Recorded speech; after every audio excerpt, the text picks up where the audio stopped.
Hello' students, আশা কৰোঁ সকলো ভালেই আছা। আজি মই তোমালোকক এটা নতুন টপিকৰ ওপৰত ক'ব আহিছোঁ আৰু এই কথাটো অকল ষ্টুডেণ্টছখিনি বুলিয়ে নহয়, পেৰেণ্টছৰ কাৰণেও এইটো এটা অতি গুৰুত্বপূৰ্ণ topic. How to read English. এতিয়া নতুন নতুন ক্লাছ আৰম্ভ হৈছে। প্ৰত্যেক স্কুলতে নতুনকৈ ক্লাছ আৰম্ভ হৈছে। মই নতুনকৈ ক্লাছ আৰম্ভ কৰিবলৈ লওঁতে যিকোনো এটা লেচন মই কি কৰোঁ, পঢ়াই দিওঁ আগে। তাৰপিছত এটা এটাকৈ পঢ়িবলৈ দিওঁ। এটা এটাকৈ ষ্টুডেণ্টক উঠাই পেলাই পঢ়িব দিওঁ। কিন্তু ষ্টুডেণ্টবিলাকৰ কি হৈছে, মই দেখা পাইছোঁ তাহাঁতি পঢ়িবলৈ টান পায়। পঢ়া কথাখিনি তাৰমানে বাৰে বাৰে কোনোবাই পঢ়ি দিয়াৰ পাছত সেইটো বেলেগ কথা, কিন্তু তাহাঁতি নিজে পঢ়িবলৈ বহুত কষ্ট পায়। ছাপ'জ এটা ক্লাছত যদি 60টা ল'ৰা ছোৱালী থাকে, তাৰে 10টা একদম পাকৈত থাকে। 10টা পাকৈত থাকে, বাকী মানে 20টাই মানে চ' থাকে। মানে 30টা ল'ৰা ছোৱালী যদি চ' থাকে, বাকী গীটা আৰু 20টাই যদি চেষ্টা কৰে, আৰু 10টাই তাৰমানে একেবাৰে ইচ্ছাই নকৰে পঢ়িবলৈ। মানে মই বুজি নাপাওঁ, কিছুমান ল'ৰা ছোৱালীয়ে এইটো ভাবে যে মেডামে পঢ়াই দিব, তাহাঁতি কুৱেশ্যন মুখস্থ কৰি পৰীক্ষা দিব। একদম প্ৰথম দিনাখনৰ পৰা এটিটিউডটো এইটো লৈ থাকে, শিকিম পঢ়িম, এইটো নহয়। তাৰমানে মাক দেউতাকে কি বুলি বুজাইছে মই বুজি নাপাওঁ। মানে তাহাঁতি টিউশ্যন আৰম্ভ কৰি দিয়ে, ক্লাছ আৰম্ভ হোৱাৰ লগে লগেই টিউশ্যন আৰম্ভ। নিজৰ চেষ্টাটো অতি দৰকাৰ দেই। পেৰেণ্টছসকলেও মন দিব কথাটো। মানে কি, ক্লাছ আৰম্ভ হোৱাৰ লগে লগে যে ল'ৰা ছোৱালীক টিউশ্যন দিব সেইটো কথা নহয়। কাৰণ টিচাৰে ক্লাছত পঢ়ায়, নপঢ়োৱাকৈ নাথাকে। আৰু ল'ৰা ছোৱালীক যিমান টিউশ্যন দিলেও নিজৰ চেষ্টা অতি দৰকাৰ। মই এটা কথা বাৰে বাৰে কওঁ, নিজৰ চেষ্টা নহ'লে টিউশ্যন যিমান ভাল টিচাৰৰ ওচৰত দিও লাভ নাই।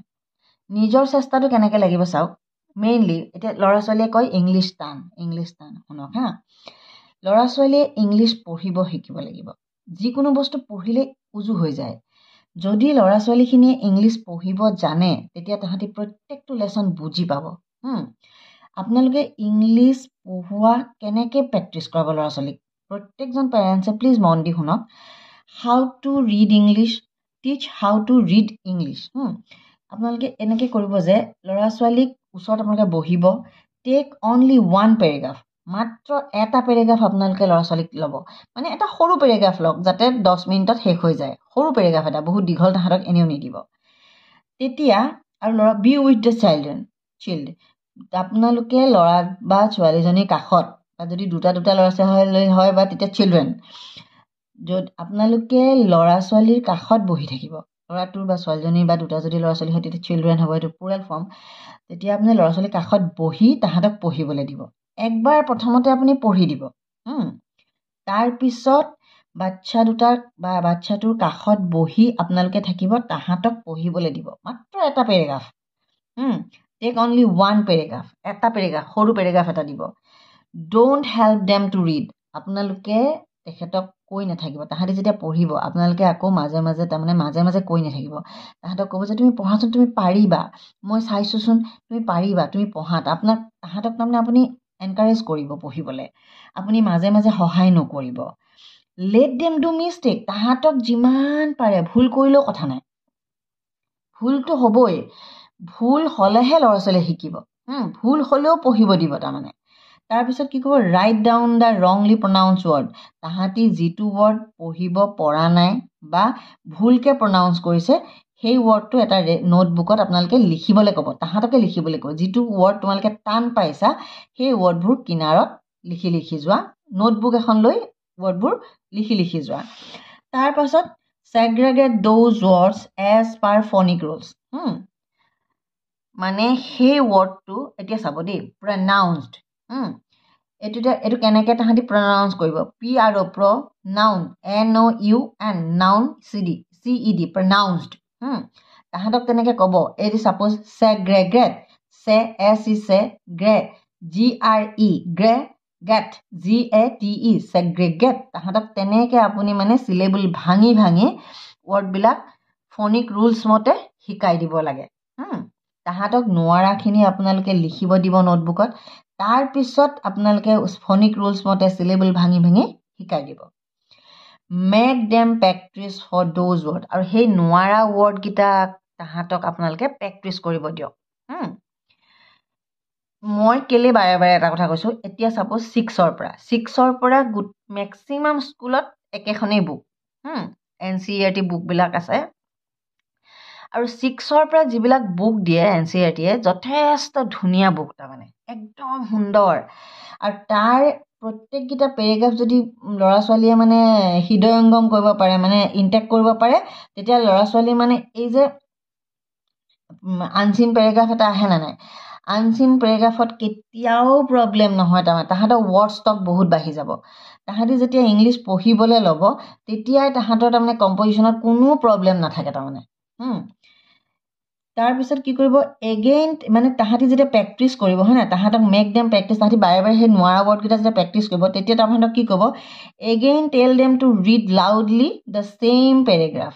যেতিয়া ৱৰ্ডখিনি তাহাঁতৰ হৈ গ'ল, সেই একেটা পেৰেগ্ৰাফকে তাহাঁতি আকৌ ক'ব যে ডাঙৰ ডাঙৰকৈ ভালকৈ পঢ়া।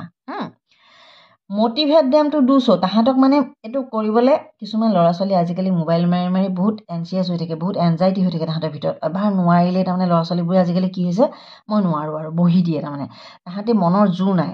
আৰু মই বহুত ল'ৰা ছোৱালী দেখিছোঁ স্কুললৈ আহি প্ৰথম পিৰিয়ডতে, ছেকেণ্ড পিৰিয়ডতে ভাগৰুৱা, কিয় নাজানো। তাৰমানে মানে আমি যিমান জোচত তাহাঁতক পঢ়াব বিচাৰিলোঁ, তাহাঁতি মানে নোৱাৰিলে মানে বাদ দিয়ে আৰু, মানে মেহেঙা মুহু কৰি থাকে।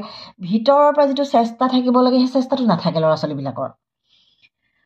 সেইকাৰণে কি কৰিব আপোনালোকে, motivate them to do so'. Motivate কৰিব মানে কি, তুমি পাৰা, তুমি পাৰিছিলা নহয়, তুমি কালিতো ধুনীয়াকৈ পঢ়িছিলা, বা তুমি পঢ়িলে পাৰিবা, কিয় নোৱাৰিবা, তুমি আগতে ইমান ধুনীয়াকৈ পাৰিছিলা। তেনেকৈ বাৰে বাৰে কিছুমান কথাই তাৰমানে মটিভেট কৰিব। গালি পাৰি দিলে মানে ল'ৰা ছোৱালীবিলাকৰ আজিকালি তাহাঁতি গালি ল'বই নোৱাৰে। Appreciate them for doing their work. তাহাঁতি যে ভালকৈ যদি তাহাঁতি পঢ়িব পাৰে, তেতিয়া আপুনি তাহাঁতক এপ্ৰিচিয়েট কৰিব নাপাহৰিব। তাৰমানে এপ্ৰিচিয়েশ্যনে তাহাঁতক বহুতখিনি মানে টনিকৰ নিচিনা কাম কৰে, বহুত ভিটামিন যেন তাহাঁতি পাইছে এনেকুৱা হৈ যায়। তাৰমানে মই মন কৰিছোঁ নহয়, সেয়া ভালকৈ হৈছে দেখোন তোমাৰ এতিয়া, মানে তুমি নোৱাৰো বুলি মনত এনেই ভাবি আছিলে, এতিয়া দেখোন তোমাৰ বহুত ধুনীয়া হৈছে। যদি বেয়া নোপোৱা নহয়, একবাৰ আৰু পঢ়িলে একেবাৰে পাৰি যাবা। তেনেকুৱাকৈ তাহাঁতক মানে কৰি কৰি আপোনালোকে কৰি চাওক ঘৰত। প্ৰথমতে এটা পেৰেগ্ৰাফ লওক, আপোনালোকে আকৌ ক'ব নহয় এটা পেৰেগ্ৰাফ পঢ়ি তাহাঁতি কিনো ফলাই দিব, মানে এধাপ কৰি যাওক দেই, বেয়া নাপাব। মানে কি, টিচাৰে ল'ৰা ছোৱালীক 40 মিনিট পঢ়ুৱায়, হয় নাই? হয়, 40 মিনিটত টিচাৰৰ কোৱা কথা শিলৰ খুঁটি বুলি ল'ৰা ছোৱালীয়ে মানে। টিচাৰৰ লগতে যদি মাক দেউতাকৰো চেষ্টা থাকে, তেতিয়া মানে সোণত সুৱগা বুলি কথা এটা আছে যে, তেতিয়া তাৰমানে 100% হয়, গম পাইছানে? সেইকাৰণে মই আৰু চাওক, টিউশ্যন দিছে আপোনালোকে, মানি লৈছোঁ টিউশ্যন দিয়ক, আপত্তি নাই। কিন্তু টিউশ্যন টিচাৰে মানে কোৰ্চ চাই পেলাই ইমানখিনি নাযায়গৈ, কেনেকৈ পঢ়িব লাগে, কেনেকৈ কি কৰিব লাগে, ইমানটো বুজাই নিদিয়ে বুলি মই ভাবোঁ তাৰমানে দেই। সেইকাৰণে পৰাপক্ষত এই সৰু সৰু কথাবোৰ গুৰুত্ব দিয়া টিউশ্যন টিচাৰৰ ওচৰত দিব। লেচনটো তেখেতে পঢ়ি কুৱেশ্যন আনচাৰ কৰি দিলে ল'ৰা ছোৱালী পঢ়াত ভাল হ'ব, কেতিয়াও নোৱাৰে। আপুনি 6ত পঢ়া ল'ৰা ছোৱালীটোক 7লৈ পাবলৈ, 7ত পঢ়া ল'ৰা ছোৱালীটোক 8ত পাবলৈ, 8ত পঢ়াটোক 9ত পাবলৈ, বা ক্লাছ 10ত 90% আনিব লাগে আপুনি ল'ৰা ছোৱালীক টিউশ্যন দিয়ে, নে ল'ৰা ছোৱালীয়ে বুজি পাবলৈ টিউশ্যন দিয়ে, মোক আপোনালোকে ক'ব, কমেণ্টত প্লিজ জনাব। মানে আজি 6ত পঢ়া এটা লেচনে ল'ৰা ছোৱালীক একেবাৰে বুঢ়া বয়সলৈকে যাতে প্ৰভাৱ পেলাব পাৰে, সেই তেনেকৈ গ্ৰামাৰখিনিও তাহাঁতক তেনেকৈ শিকাব লাগে মোৰ মতে দেই। মানে তাহাঁতি যাতে এই লেচনটোৰ অৰ্থটো বুজি পায়, লেচনটোনো কিয় কৈছে, তাহাঁতৰ জীৱনত এই লেচনটোৰ কিনো প্ৰয়োজনীয়তা, সেইখিনি কথা যাতে হৃদয়ংগম কৰিব পাৰে। মোৰ কথা নাই দেই, মই অকল ল'ৰা ছোৱালী যে 90% পাব লাগে মই তাতে জোৰ দি নাথাকি, মই একদম ফাৰ্ষ্ট বেঞ্চৰ পৰা লাষ্ট বেঞ্চলৈকে প্ৰত্যেকটো ল'ৰা ছোৱালীয়ে যাতে কথাখিনি বুজি লৈ তাহাঁতি কিবা এটা কৰিব পাৰে, মই তাত গুৰুত্ব দিওঁ। আপোনালোকে কমেণ্ট কৰি জনাব, আপোনালোকে ইংলিছ এনেকৈ শিকিলে ল'ৰা ছোৱালীয়ে পাৰিব বুলি আপোনালোকে ভাবে নে নাভাবে, ক'বচোন। মোৰো ভুল হ'ব পাৰে দেই, মই মানি লৈছোঁ, মই চব জানো বুলি মই কেতিয়াও নকওঁ, মোৰো ভুল হ'ব পাৰে। কিন্তু মই ল'ৰা ছোৱালীক চাওক 40 মিনিটত, স্কুল বন্ধও বহুত থাকে, 40 মিনিটত প্ৰত্যেকটো ল'ৰা ছোৱালীৰ এটা পেৰেগ্ৰাফ এনেকৈ একদম তন্নকৈ শিকোৱাটো টিচাৰৰ কাৰণে সম্ভৱ নহয়, সেইটো আপোনালোকে ভালকৈ জানে। আটাইতকৈ ডাঙৰ কথা, বহুত টিচাৰে মানে এটা ক্লাছৰ একদম টপাৰকেইটাকে গুৰুত্ব দি তাহাঁতৰ ওপৰত বেছ কৰি আগবাঢ়ি যায়, সেইটো এটা বহুত ডাঙৰ কথা। একদম গোটেই 60টা ল'ৰা ছোৱালীক লগত লৈ আগবাঢ়ি যাবলৈ এগৰাকী টিচাৰে কিমান চেষ্টা কৰিব লাগে, সেইটো আপোনালোকেও জানে। প্লিজ কোনো ষ্টুডেণ্ট বেয়া নহয়, মই বাৰে বাৰে কৈছোঁ ষ্টুডেণ্ট তোমালোকেও মন দি শুনা, তোমালোক কোনো গেধা নহয়, কোনো ষ্টুডেণ্ট গেধা নহয়। চেষ্টাৰ কমৰ কাৰণে ষ্টুডেণ্টবোৰ কিছুমানে নম্বৰ বেছি পায়, কিছুমানে নম্বৰ কম পায়। নম্বৰ পালে গেধা চোকা নহয়, জ্ঞানৰ ওপৰত কথা। বহুত ল'ৰা ছোৱালীয়ে জানে কিন্তু পৰীক্ষাত বহুত কথাত লিখিব নোৱাৰে, কেনেকৈ লিখিব বুজি নাপায়, সেইভাগেও নম্বৰ কমি যায়। তোমালোকে মা দেউতাই কিছুমানৰ সময় নাপায়, বহুতৰ চাকৰি বাকৰি থাকে। মোৰ ভিডিঅ'টো মন দি শুনা, তোমালোকে এটা এটা পেৰেগ্ৰাফ কষ্ট কৰি হ'লেও পঢ়া। প্ৰত্যেকটো পেৰেগ্ৰাফৰ টান টান ৱৰ্ডবোৰ নোটবুক এখনত লিখি লোৱা। তাৰপিছত তোমালোকে ডিক্সনাৰী চোৱা, সেই ৱৰ্ডটো কি কৈছে, মিনিংটো কি। ডিক্সনাৰী চোৱা, তাৰ অৰ্থ লিখা, তাৰপিছত পেৰেগ্ৰাফটো আকৌ পঢ়া। তোমালোকৰ এই চেষ্টাই তোমালোকৰ জীৱনলৈ বহুত পৰিৱৰ্তন আনি তোমালোকৰ জীৱনটো সোণালী কৰিব। কিন্তু ল'ৰা ছোৱালীখিনিৰ কাৰণে সেয়া। আৰু যিসকল ল'ৰা ছোৱালী সৰু সৰু হৈ আছে, প্লিজ দেউতাক মাকে লাগি তেখেতসকলক ইংলিছ কেনেকৈ পঢ়িব লাগে, ইংলিছ কেনেকৈ মানে তাহাঁতি সহজ পায়। টিচাৰে কুৱেশ্যন এটা বনাই দিয়া কথা নহয়। ইংলিছ হৈছে সাহিত্য। ইংলিছ, হিন্দী, অসমীয়া, বড়ো এইবিলাক হৈছে সাহিত্য। সাহিত্যৰ নিজা নিজা কিছুমান, প্ৰত্যেক মানুহৰ যেনেকৈ নিজা নিজা মন থাকে, সাহিত্যও নিজে নিজে বনাব পাৰে। সাহিত্যৰ লেচনটো পঢ়ি ল'ৰাটোৱে, প্ৰত্যেকটো ল'ৰা ছোৱালীয়ে, 60টা ল'ৰা ছোৱালীয়ে 60টা মনেৰে বস্তুটো ভাবিব পাৰে। সেইকাৰণে আপোনালোকে তেখেতসকলক পঢ়িব পৰাত জোৰ দিয়ক। পঢ়াখিনি যাতে বুজি পায়, তাহাঁতি নিজৰ আগ্ৰহেৰে যাতে লেচন পঢ়িব পাৰে, তাৰ কাৰণে প্লিজ প্ৰত্যেকজন পেৰেণ্টছে গুৰুত্ব দিয়ক। আৰু এই পইণ্টকেইটা আপোনালোকে গুৰুত্ব সহকাৰে লৈ ল'ৰা ছোৱালীক ইংলিছ পঢ়ুৱাবলৈ শিককচোন। অকল ইংলিছ বুলিয়ে নহয় কিন্তু দেই, এইটো আপোনালোকে অসমীয়া ক্ষেত্ৰতো হিন্দী ক্ষেত্ৰতো এপ্লাই কৰিব পাৰে। কিন্তু মই ইয়াত ইংলিছটো লিখিছোঁ, ইংলিছত মই ল'ৰা ছোৱালীবিলাকক বহুত, তাহাঁতৰ চেষ্টাৰ অভাৱ। কেইটামান, চব বেয়া বুলি মই নকওঁ, 20টামান ল'ৰা ছোৱালীৰ ক্লাছটোত একদমেই মই চেষ্টা নেদেখোঁ। কিন্তু পাছ কৰি এটা কাৰণে যায় মুখস্থ কৰে, বহুত কথাই নাজানে, পাৰ্টছ অফ স্পীচ নাজানে, কোনটো ভাৰ্ব, কোনটো নাউন, কোনটো এডজেক্টিভ, কোনটো এডভাৰ্ব, বহুত কনফিউজন। তাৰপিছতো পাছ কৰি এটা কাৰণে যায় মুখস্থ কৰে। কিন্তু মুখস্থ কৰি মানুহ কিমান দিন চলিব পাৰিব, হয়নে? সেইকাৰণে আপোনালোকে ইংলিছত এটা মাত্ৰ পেৰেগ্ৰাফ লওক। প্লিজ পেৰেণ্টছবিলাকে এইটো কৰক, প্ৰত্যেক দিনাখন ল'ৰা ছোৱালীক এইটো কাম কৰক। এটা এটা পেৰেগ্ৰাফ লওক, তাহাঁতৰ এবাৰ পেৰেগ্ৰাফটো প্ৰথমতে আপুনি পঢ়ি দিয়ক, তাৰপিছত তাহাঁতৰ কাষতে আপুনি বহক, ল'ৰা ছোৱালীক পেৰেগ্ৰাফটো পঢ়িব দিয়ক।